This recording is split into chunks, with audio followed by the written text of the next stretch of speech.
नारद जी ने कहा, मुने, जगत में अनेक प्रकार के शास्त्र हैं, किसके आधार पर निश्चय किया जाए और धर्म मार्ग के निर्णायक कितने प्रमाण हैं, बताने की कृपया कीजिए।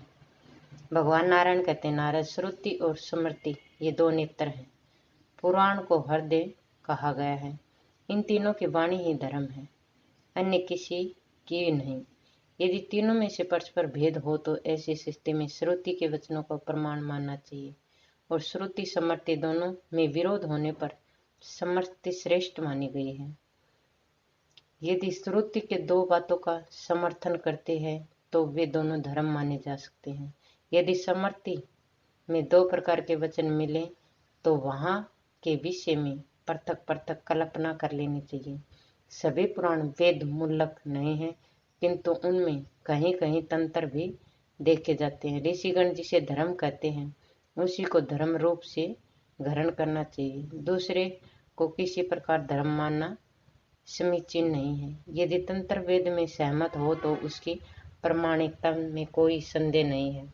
जो श्रुति से प्रत्यक्ष विरोध है उसे प्रमाण नहीं माना जा सकता। सम्यक प्रकार से यह वेद ही धर्म का मार्ग प्रमाण करते हैं, इसलिए वेद का विरोधी जो कुछ है वही प्रमाण है। जो वेदांत धर्म का त्याग करके दूसरे को प्रमाण मानकर व्यवहार करता है, उसे शिक्षा देने के लिए यमलोक में बहुत से नरक कुंड बने हैं। इसलिए भली भांति प्रयत्न करके वेदांत धर्म का ही आश्रय लेना चाहिए। जो मनुष्य को निंदे शास्त्रों का उपदेश करने ते हैं उन्हें मुख नीचे और पैर ऊपर करके नरक में वास करना पड़ता है।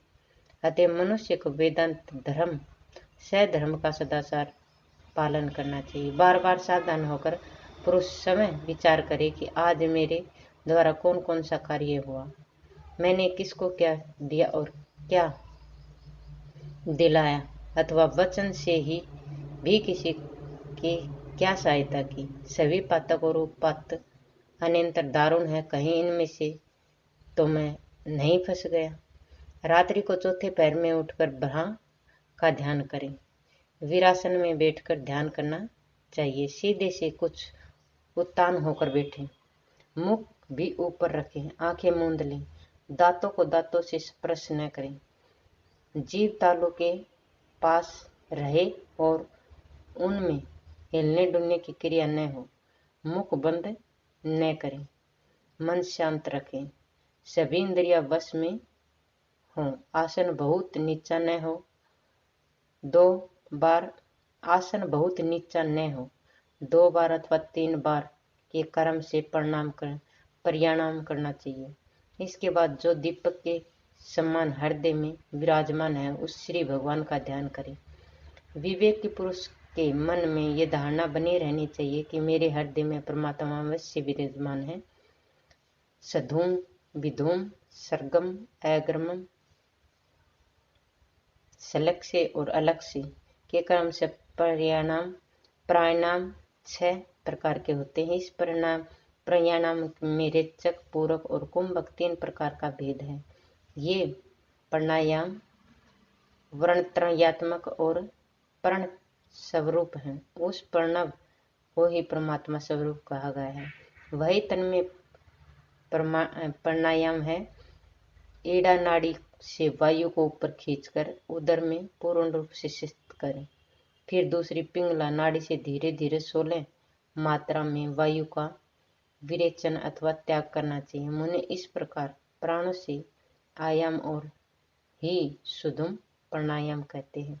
मूलधार, लिंग, नाभि, हृदय, कंठ और भूमध्य, इन 6 स्थानों में चतुर्दल, षटदल, 10 दल, दाह दल, षोडश दल और द्विदल कमल, इन कमलों के पत्रों पर पारदर्शिणा क्रम से सभी वर्ण विराजमान हैं। ये ब्रह्मा स्वरूप हैं, इन्हीं में प्रणाम करता हूँ, इस प्रकार भावना करनी चाहिए। जो मूलाधार में से 4 दल वाले अरुण कमल पर विराजमान हैं, रजोगुण से युक्त माया बीज से चिन्ह तथा कमल तंतु के समान सूक्ष्म स्वरूप हैं, सूर्य बिंदु जिनका मुख है, अग्नि और चंद्रमा जिनके सतन है, ऐसी कुंडलिनी स्वरूपा भगवती जगदम्बा यदि चित्त में एक बार भी बस जाए तो पुरुष जीवन मुक्त हो जाता है। वे ही शिष्ट है, वे ही गति है, वे ही यात्रा है, वे ही मति है और वे ही चिंता है, वे ही स्तुति है और वे ही वाणी है। देवी मैं सर्वात्मा हूँ, मैं जो स्तुति करता हूँ वे आपकी पूजा है। मैं आपका स्वरूप ही हूँ, दूसरा कुछ भी नहीं। मैं ही ब्रह्मा हूँ, मुझ में ही लेश मात्र भी शोक का प्रवेश नहीं हो सकता। मैं सच्चिदानंद स्वरूप हूँ। इस प्रकार से मैं अपने आत्मा से भावना करें, जो प्रथम प्रयाण में विद्युत के सदृश प्रकाशमान रहती है और प्रति प्रयाग में भी अमृत के सदृश है तथा अंतिम प्रयाणों में सुषुम्ना नाड़ी में संचार करती है। वे आनंद सब रूपणी भगवती कुंडलिनी की मैं शरण ग्रहण करता हूँ। तदंतर अपने भ्रारंभ में ईश्वरीय में गुणों का ध्यान करें। मानसिक उपचारों से विधि पूर्वक गुरुदेव की पूजा करें। साधक संचेतित होकर इस मंत्र से गुरुदेव की प्रार्थना करें। गुरु ही ब्रह्मा, गुरु ही विष्णु, गुरु ही देवता, गुरु ही महेश्वर। अतः उन श्री गुरुदेव के लिए मेरा नमस्कार है।